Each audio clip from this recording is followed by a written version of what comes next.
स्वागत है हमारा यूट्यूब चैनल में। देखिए आपका जो क्लास 9 का जो आपका इंग्लिश का एग्ज़ाम है 17 जून को लिया जाएगा। इंग्लिश का एग्ज़ाम जो आपका क्लास 9 का 17 जून को लिया जाएगा और आपका जो एग्ज़ाम जो है 15 जून से स्टार्ट है। एग्ज़ाम रूटीन का वीडियो आप नहीं देखे तो डिस्क्रिप्शन में लिंक है, वीडियो का लिंक दिया हुआ, वहाँ से देख लीजिएगा।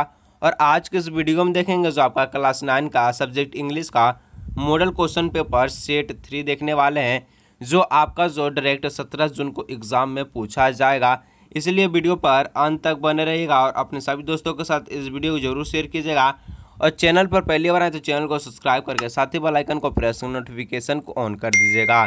देखिए जो आपका जेक बोर्ड ने कहा चुका है कि मॉडल पेपर से अधिक प्रश्न जो आपका एग्जाम में पूछा जाएगा, अधिक से अधिक। तो आपका जो है आपका क्लास 9 का 1 और 2 सेट आपका जो इंग्लिश का अपलोड हो चुका है, उसे देख लीजिएगा। डिस्क्रिप्शन में लिंक है। और आज की इस वीडियो में मॉडल सेट 3 देखेंगे जो आपका 17 जून को होने वाले एग्जाम के लिए बहुत ही इंपॉर्टेंट होने वाला है। तो चलिए वीडियो को स्टार्ट करते हैं, वीडियो पर अंत तक बने रहिएगा। और आपका जो है जितना भी जो है मॉडल सेट जारी किया गया है, जितना भी मॉडल सेट क्लास 9 का जारी किया गया है, उसको अच्छी तरह से पढ़ लीजिए, क्योंकि जेक बोर्ड ने कह चुका है कि मॉडल पेपर से जो अधिक से अधिक प्रश्न एग्जाम में पूछा जाएगा। इसलिए जितना भी मॉडल पेपर है सभी का सोल्यूशन इस चैनल पर कराया गया है और सभी का जो लिंक है डिस्क्रिप्शन में दिया गया है, तो उसको जाकर देख लीजिएगा। और आज की इस वीडियो में अंत तक बने रहिएगा और सभी प्रश्नों को पूरी अच्छी तरह से देखिएगा।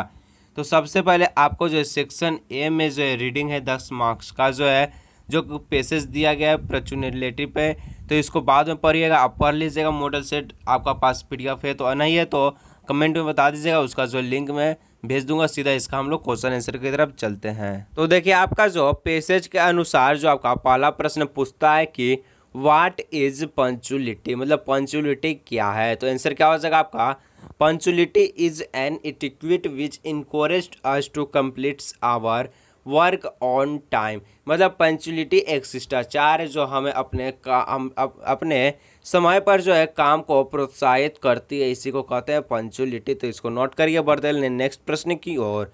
2 नंबर में पूछता कि मेंशन 2 थिंग्स डेट ए पंचुलेट पर्सन गेट। मतलब पंचुलेट पर्सन के बारे में 2 बात लिखी है। तो रेस्पेक्ट एंड लव।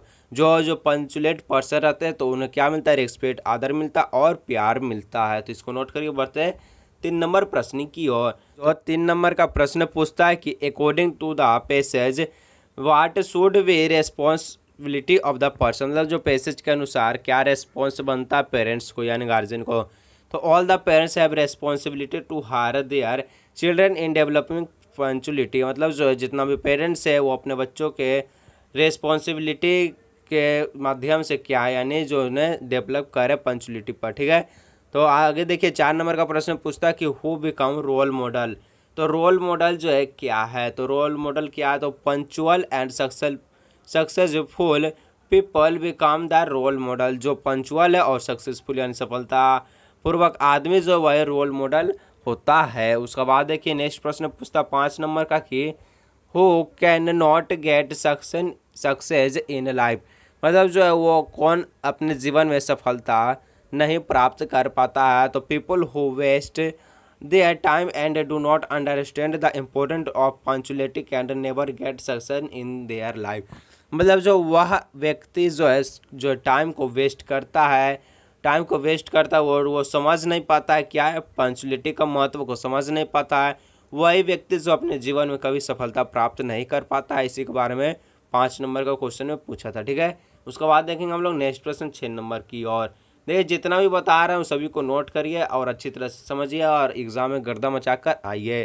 तो कंप्लीट द सेंटेंस पूछा है। तो it is a important in, तो क्या हो जाएगा, every walk of life and benefit a person in many ways. उसके बाद बी नंबर में कि इट इनेबल्स ए पर्सन तो to do right thing at right time without any excuse. दो आपका जो कंप्लीट सेंटेंस पूछा था तो इसको पूरी अच्छी तरह से कर लीजिए। उसके बाद हम लोग 7 नंबर की ओर प्रश्न का जो क्वेश्चन पूछता है कि make meaningful sentence in past tense with the given word. यानी जो आपको इनकोरेज एक जो वर्ड दिया है जिससे आपको जो पास्ट सेंटेंस जो है बनाना, टेंस बनाना है। ठीक है। पास्ट टेंस बनाना। तो पंचुअल पर्सन इनकोरेज्ड एवरीवन, तो इसको नोट करिए। उसके बाद हम लोग सेक्शन भी आपका जो राइटिंग 10 मार्क्स है उसकी तरफ हम लोग चलते हैं। तो आपको जो पूछता है कि देखिए इसमें क्या होता है, टेम्प एनी दो यानी दो को देना है। तो write a letter to father requesting him to send some money to buy book and copy. तो देखिए आपको जो है पिताजी के पास एक पत्र लिखना है, किसके बारे में, तो बुक और कॉपी को खरीदने के लिए पैसा के बारे में। तो इसको लिखिए और आप भी देखिए कैसे लिखा हुआ है, इसको नोट करिए और याद भी करिएगा। तो देखिए आपको जो है क्या लिखना है, जो इसमें आपको जो एड्रेस लिखना है, तो इसको आप दो लाइन में आपको एड्रेस लिखना है, तो एड्रेस आप लिख दीजिएगा। उसके बाद जो है आपको जो है डेट दें, तो जिस भी दिन आप जो है लेटर को लिखते हैं तो उस दिन का डेट दे दीजिएगा। उसके बाद क्या लिखना, my dear father.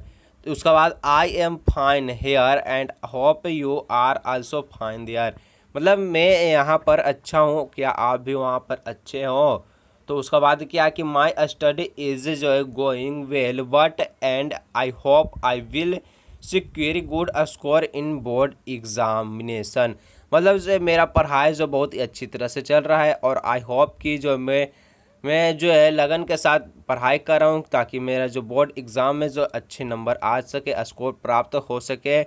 I have set routine and study regularly, मतलब जो रूटीन बनाकर जो है मैं पढ़ रहा हूँ और अपना जो स्टडी को रेगुलरली पढ़ते जा रहा हूँ, मतलब जो अपना पढ़ाई जो बीच में कभी नहीं छोड़ रहा हूँ। But I have not all the book and some copies, मतलब कि उनके पास जो है कुछ कॉपी और बुक नहीं है, जिसके कारण क्या इट इफेक्ट माई स्टडी, उनका जो है स्टडी पर इफेक्ट पड़ रहा है।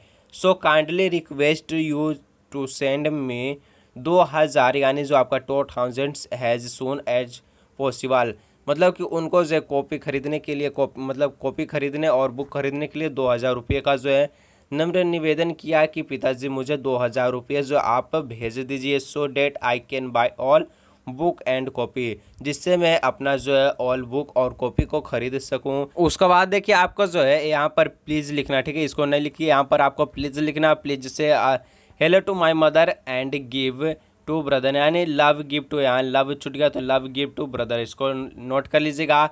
उसके बाद क्या लिखना है, योर लविंग सन, यानी आपका जो है बेटा क्या, तो पुष्पाराज, तो आप अपना नाम लिख लीजिएगा।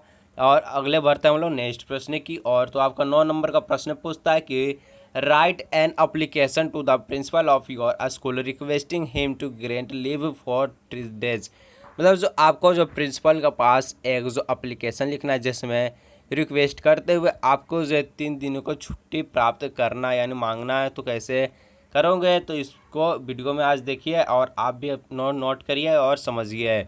तो देखिए सबसे पहले to the principal government higher secondary school, अपना नाम लिख लीजिए स्कूल का, धन्यवाद। और जिस दिन वे आप ये एप्लीकेशन लिखते हो उस दिन का डेट दे देना। सब्जेक्ट में क्या लिखना है, grant love for 3 day leave for 3 day, मतलब जो है 3 दिनों की छुट्टी है। तो उसके बाद क्या लिखना है, respected sir with due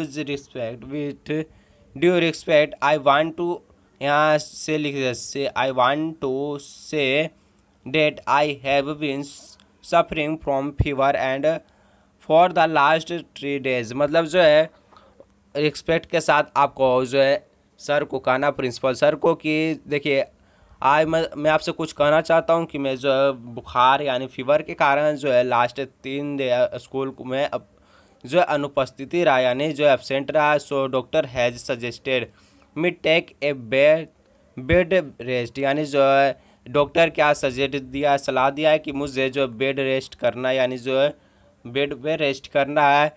there for I am not able to attend school, इसी कारण मैं स्कूल में जो अटेंड नहीं हो पाया। So I kindly request you to grant me 3 days leave from, तारीख दिया इसको लिख लीजिएगा, डेट 3 दिनों का यहाँ गैपिंग रहना चाहिए, जैसे 28 से 33 रहना चाहिए। Thank you for this act of kindness, मेरी छुट्टी को मतलब जो है माफ़ करने, तो आपको जो है क्या बोला है, तो थैंक यू बोला है यानी धन्यवाद। योर ओबिडेंटली, आप अपना नाम लिख लीजिएगा, यहाँ पर मुकेश ने लिखा तो मुकेश का नाम लिखा गया है, तो आप भी अपना नाम लिख लीजिएगा। उसके बाद है 10 नंबर का प्रश्न में पूछता है कि right a paragraph on the game I like most और एन आइडियल स्टूडेंट, कि आपको जो है एन आइडियल स्टूडेंट्स पर आपको जो एक पैराग्राफ लिखना कि आइडियल स्टूडेंट्स कैसे बना जाता है, कौन आइडियल स्टूडेंट्स बन सकता है। तो देखिए आंसर देखेंगे, there are some student in every class और school that are called an ideal student, मतलब जो है स्कूल में जो है हर एक क्लास या हर एक स्कूल में जो है एक आइडियल स्टूडेंट्स रहता है, जिसको क्या कहते हैं, आइडियल स्टूडेंट्स कहते हैं। वी भाई are some ideal student call ideal student. मतलब जो भाई मतलब क्या सभी स्टूडेंट को आइडियल स्टूडेंट कह सकते हैं? तो नहीं कह सकते हैं। Why are not all students refer to an ideal student. मतलब सभी को आइडियल स्टूडेंट नहीं कह सकते हैं। What characteristics make a students to be called an ideal student. मतलब जो उनका जो व्यवहार अच्छा रहता है, जिनका व्यवहार अच्छा रहता है, वही जो आइडियल स्टूडेंट्स कहा जाता है। The simple answer to the this question, मतलब जो है इसका साधारण आंसर क्या बनता है? That every student can not be called an ideal student. मतलब हर एक स्टूडेंट जो है आइडियल स्टूडेंट नहीं बन सकता। स्टूडेंट वो are obedient, respectfully disciplined, aim oriented and their live are punctual in is called ideal student. मतलब जो आइडियल स्टूडेंट्स वही होता है जो रिस्पेक्टफुल रहता है, ओबीडियंट रहता है, डिसिप्लिन रहता है और अपने जो लक्ष्य के अनुसार जो है अपना मेहनत करता है, पंक्चुअल करता है, उसी को क्या कहते हैं? तो आइडियल स्टूडेंट कहते हैं। This quality are not present in every students of class but only a few possess the characters. मतलब जो यह सभी को पॉसिबल, मतलब सभी के पास ऐसा क्वालिटी नहीं रहता है कि वे आइडियल स्टूडेंट्स बन सके। The person of this quality in the school make the ideal students become success. They are also the pride of the society and nation. और आइडियल स्टूडेंट जो स्टूडेंट बनता है तो उन्हें जो है अपने सोसाइटी और अपने आसपास में जो उन्हें बहुत अच्छा जो सम्मानित भी मिलता है। इसी के बारे में यहाँ बताया गया। उसके बाद इस सेक्शन से आपका जो चालू होता है जो कि लिटरेचर, यानी जो आपका किताब से प्रश्न दिया गया जो कि 20 मार्क्स का है। तो यहाँ पर एक पैसेज दिया, इसको पढ़ लीजिएगा। हम लोग इसका क्वेश्चन आंसर की तरफ चलते हैं। देखिए सो पूछता आपका कि name the poem from where the extract has been taken. मतलब जो ये कौन से पोएम से लिया गया? तो ए लेगेट्स ऑफ नॉर्थलैंड से लिया गया। तो लेगेट्स ऑफ नॉर्थलैंड से लिया गया ये पोएम। तो इसको नोट करिए। Who have written this line. मतलब जो ए लेगेट्स ऑफ नॉर्थलैंड को जो पोएम है, कवि के नाम क्या है? तो फेवी कैरिज जो कवि का नाम है। तो इसको नोट करिए। सी नंबर का क्वेश्चन पूछता आपका कि which country of countries do you think the Northland refer to. मतलब जो है नॉर्थरलैंड जो है किस कंट्री को इंगित करता है? The Northland could refer to an extremely cold country in the earth north polar region. मतलब जो है नॉर्थरलैंड जो है कुछ जो कंट्री को, मतलब जो ठंडी कंट्री है, ठंडा देश है, उनको यानी जो आपका नॉर्थ पोल को such as Greenland or Greenland that Northland region of the Russia Canada Norway etc. मतलब जो है आपका जो नॉर्थलैंड जो है कुछ कंट्री को जो इंगित करता है, जो कि नाम है क्या? Greenland, the northland region of the Russia Canada Norway etc, यही सबको क्या कहते हैं? तो जो आपका नॉर्थलैंड है इनको इंगित करता है, जो कि जो है आपका ठंडा जो देश है, यानी कोल्ड कंट्री। उसके बाद देखिए आपको जो है रीड द पैसेज दिया गया, यानी पैसेज दिया, तो इसको अपर ले जाए। इसका क्वेश्चन आंसर की तरफ चलते हैं। तो हु इज़ आई हेयर। तो हु इज़ आई हेयर तो कौन? तो अब्दुल कलाम। तो आंसर में क्या लीजिएगा? अब्दुल कलाम। तो बी नंबर का जो प्रश्न पूछता है कि देखिए what was in high demand during the second world war. मतलब जो सेकेंड वर्ल्ड वार के दौरान जो है क्या जो हाई डिमांड पर था, यानी क्या जो ज़्यादा कीमत पर था? तो a sudden demand for the termite seed equipped in the market. मतलब जो है जो सेकेंड वर्ल्ड वार के दौरान जो है इमली के बीज का जो ज़्यादा मांग था। ठीक है, तो इसको नोट करिए। सी नंबर में पूछता कि what did the speaker use to do with the termite seeds. मतलब जो है टर्मिट सीड्स का क्या करते थे? तो I use to collect the seeds and the sell them to a provision shop in the Mosque Street. Mosque Street के लिए जो शॉप यानी दुकान पर इनका जो है सेल किया करते थे। ठीक है, पूछता है 13 नंबर का क्वेश्चन में कि can a simple jab of knife kill a tree why not. मतलब कि जो है सिंपल मतलब एक बार जो चाकू से मारने पर जो है क्या कि किल यानी जो है ट्री को किल कर सकती है, यानी मार सकती है ट्री को। तो देखिए क्या लिखता है? No, a simple jab of the knife does not have an ability to the kills the tree. एक बार जो चाकू के धार से मारने से जो ट्री मर नहीं पाएगा और नहीं मरेगा कभी भी। It has to go throughout various process it have root is not removed for the from the earth it will supports again।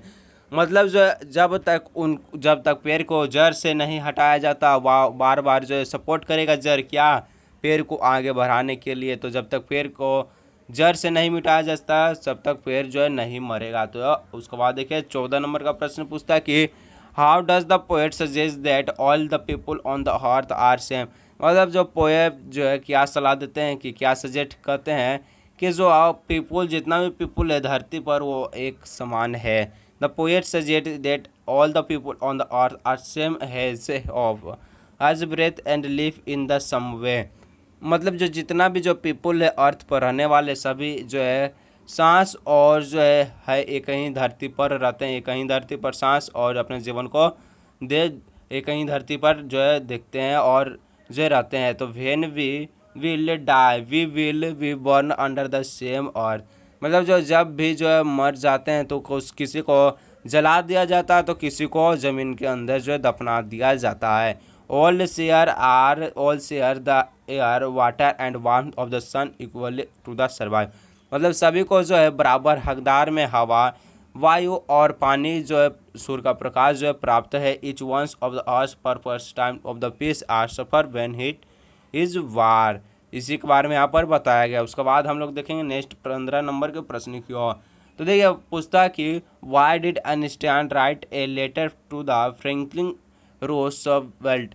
तो इन अगस्त 1939 यानी 1939 Einstein wrote to U.S. President Franklin Roosevelt to warn him that the Nazis were working on a new and जो powerful weapon। यानी जो क्या जो 1939 में जो Einstein जो रोट लिखा है जो कुछ लिखता है लेटर जो कि यूएस यानी जो आपका यूएस का जो प्रेसिडेंट फ्रैंकलिन रोosevelt को बारे में लिखता है। तो उसके बारे में क्या लिखता है कि जो पावरफुल जो वेपन से जो है क्या वर्किंग किया जाता है यानी जो किया जाता है। तो इसी के बारे में बताया गया है। अब देखिए आपका जो 16 नंबर का प्रश्न पूछता है कि why was the Holi man यानी जो होली मैन यानी साधु बोला था।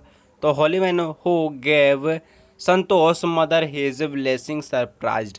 मतलब जो है संतोष का जो मदर है क्या ऐसा मांग लिया साधु से कि साधु जो है सरप्राइज्ड हो गया। तो answer the Holi man who gave Santosh mother his blessing was surprised because her grandmother sought blessing for a daughter in the society most of the people want blessing for a son। तो देखिए आपका जो यहाँ पर इसका Hindi meaning हो जाए संतोष का जो माँ था संतोष का माँ साधु से मांगती है कि उनका जो संतोष का जो है भगवान उनको जो है लड़की दे यानी जो डॉटर दे ना कि जो है सन दे। तो उसी के बारे में जो साधु जो है सरप्राइज्ड हो गया क्योंकि साधु के पास जितना भी आते थे वो बेटा का गुहार लगाने आते थे ना कि बेटी का। तो इसी पर साधु जो सरप्राइज्ड हो गया। तो इसी के बारे में बताया गया था। 17 नंबर का प्रश्न पूछता है कि what are the two strange things the guru and his disciple find in the kingdom of fool. मतलब जो कैसे जो किंगडम वहाँ का साम्राज्य को जो है गुरु और चेला ने मिलकर जो है वहाँ पर जो है फूल बनाया किंगडम को साम्राज्य को। The two strange things that the guru and his disciple मतलब जो था उनका शिष्य तो found in the kingdom of fool where that are whole kingdom was asleep during the day and carry out of the work. मतलब जो वहाँ जो साम्राज्य के लोग थे वहाँ पर जो रात में काम किया करते थे और दिन में आराम करते थे। और it work at night and where there it was a measure of rice a banana of a branch banana of or branch of banana everything cost the same in the kingdom on the dudos 1 rupees। मतलब जो है वहाँ साम्राज्य पर ऐसा जो मूर्ख लोग रहते थे जो कि रात में जो है काम करते थे और दिन में जो है आराम करते थे। और वहाँ पर कुछ भी आप लीजिए चाहे वह चावल लीजिए या केला लीजिए या केला का गुच्छा लीजिए या सोना लीजिए वहाँ पर सिर्फ आपको 1 ही रुपया में दिया जाएगा। कुछ भी आप खरीदते हो तो कितना रुपया मिलता है तो 1 रुपया में। और वहाँ की जो वहाँ के लोगों थे काम करते थे जो दिन में रात में और दिन में आराम करते थे। इसी के बारे में बताया गया है। तो देखिए पूछता है आपका कि what was the Brahma master piece what make sure से सो मतलब जो ब्रह्मा को मास्टरपीस कैसे कहा गया, तो यहाँ क्या लिखा है कि Brahma masterpiece was a last live. मतलब कि जो मास्टरपीस जो ब्रह्मा था उनको मास्टरपीस किस लिए कहा गया, तो देखिए इसका जो है कुछ समझते हम लोग। जो ब्रह्मा था ओल्ड पेंटर था, ठीक है, जो ब्रह्मा ओल्ड पेंटर था। और जो जोनी था, जोनी जो है एक दिन सोया हुआ था और उनके जो घर के बाहर जो एक पौधा लगा हुआ था, यानी जो एक पेड़ था लंबा, उसमें वो कहता था कि अगर जब बरसात, यानी उस दिन रात को जो है जब जोनी सोया था तो उसमें बरसात आया था, और जब बरसात हुआ था तो पेड़ की जो पत्तियां गिरने लगी थी, तो जोनी ने कहा था कि जो अगर पेड़ की एक भी पत्ती अगर नहीं बचती तो मैं भी मर जाऊंगा, यानी जो मैं भी जिंदा नहीं रह पाऊंगा। तो ब्रह्मा क्या किया कि ब्रह्मा ने एक लास्ट लीफ का जो है मतलब जो ब्रह्मा ने देखा कि लास्ट लीफ भी गिरने वाला है, यानी जो पेड़ का अंतिम पत्ता भी गिरने वाला है, तो ब्रह्मा ने एक ऐसा पेंटिंग तैयार किया जो कि लास्ट लीफ के लगाने, मतलब जो लास्ट लीफ जैसे ही गिरा तो वो अपना जो है पेंटिंग द्वारा बनाया हुआ पत्ता को लगाया। तो उसके बाद द लास्ट लीफ लुक्ड एवरेस्टली लियर, मतलब जो है जोनी भी समझ नहीं पाया कि ये जो लास्ट लीफ था, यानी जो है पत्तियाँ था, कि वो रियल है या जो है ख़राब है, मतलब जो है क्या कि फेक है। तो even Johnny could not different between the real leaf and Brahmin leaf, मतलब जो ब्राह्मण द्वारा पत्ता बनाया गया उसमें जोनी को भी नहीं पता चल पाया। तो शी कॉल्ड इस पेंटिंग ए मास्टर पीस, तो ये पेंटिंग मास्टरपीस का नाम से जाना गया because it save Johnny life. तो ये जो पत्ता था जो लास्ट लीफ बनाया गया किसके, ब्रह्मन द्वारा, तो जोनी का जीवन को बचाया। Behrman leaf helped Johnsy come out of the depression and save her life. जैसे जो ब्रह्मा ने जो लास्ट लीफ लगाया और जोनी को जो उनका अंतिम जीवन दिया, और जो ब्रह्मा खुद वहाँ से चल पड़े, यानी जो खुद अपना जो है अंतिम स्वाग चल पड़े, यानी वहाँ से जो ब्रह्मा का मृत्यु हो गया। कि जो रात भर जो पेड़ को मतलब पानी में भींगकर पेड़ को लगाया था जिसके कारण निमोनिया हो गया, उसी कारण उनका भी मौत हो गया। तो how has Prashant teenager been able to help the people of his village, तो Prashant has original group a leader, यहाँ ग्रुप ए लीडर लिखेगा और यहाँ से पूरा काट दीजिए क्योंकि यह गलत है। Group a leader they jointly persuade the merchant of the give some rice of the villagers, मतलब जो विलेजर जो है प्रशांत को कहते थे कि कुछ तुम हो, कुछ मतलब जो गांव में कुछ कुछ तुम खाने के लिए कुछ दे दो। He has formed a team of the event volunteer of to clean the place where the village have taken station. Prashant found that a large number of children win of fred, मतलब जो है वहाँ के लोग जो है एक साथ जुट कर जितना भी अनाथ बच्चे थे उनके लिए so has organise team of the women लोग आफ्टर देम, उनके लिए जो एक माँ का रूप लिया। The Prashant help the village in the various way. यही आपका जो क्वेश्चन का आंसर के बारे में यहाँ बताया गया था। तो इसी तरह आपका जो सेट 3 कंप्लीट हुआ, सेट 1 और 2 अपलोड हो चुका, उसे देख लीजिए, डिस्क्रिप्शन में लिंक है। और सभी सेट को अच्छी तरह से देखिए क्योंकि आपका जो 17 तारीख को होने वाला एग्ज़ाम इंग्लिश का एग्ज़ाम के लिए बहुत इंपॉर्टेंट, क्योंकि लिखा गया था कि अधिक से अधिक प्रश्न आपको मॉडल पेपर से पूछा जाएगा, तो मॉडल पेपर को अधिक पढ़िएगा। तो चलिए मिलते हैं नेक्स्ट वीडियो में, और जो भी सब्जेक्ट में आपको दिक्कत होता है सीधा कमेंट में बताइएगा।